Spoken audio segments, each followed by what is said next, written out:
मचिया बैठला रउरा सासु सारा बेगुन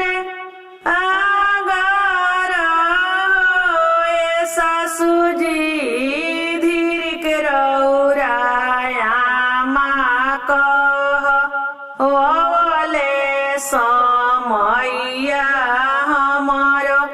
बीतेला ए सासु जी धीर के रउरा आमा कह ओले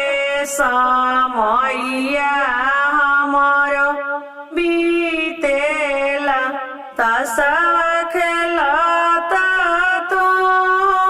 बबुआ सारा बेगुन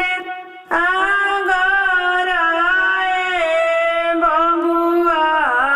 तोहर धानी बोल सबीरही बोलिया करे जावा में साले लाए चुप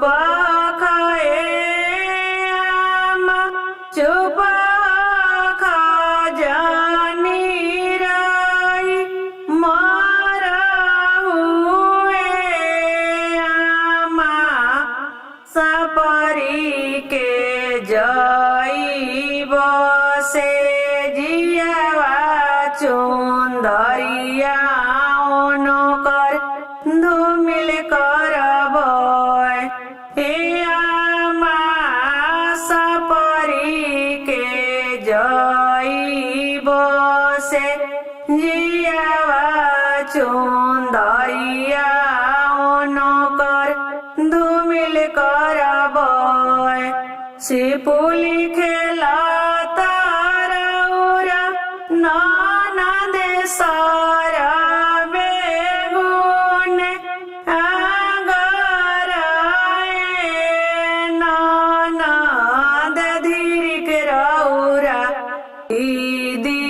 कह ओले समैया हमारो बीतेला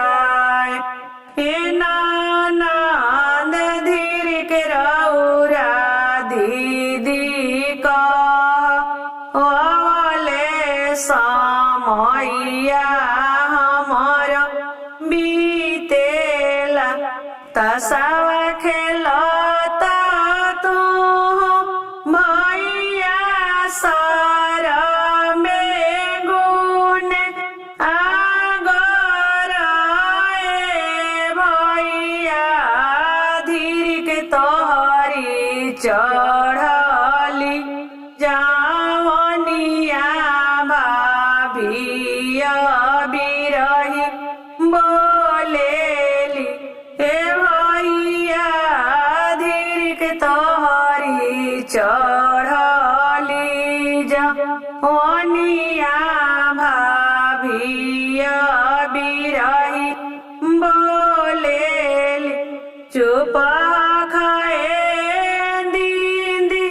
चुप खा जानी रही मारा हुआ दीदी सपरी के जई बसे जियावा धनी के मुहावा धूमिल करबय ए दीदी सपरी के जई बसे जियावा धनी के मुहावा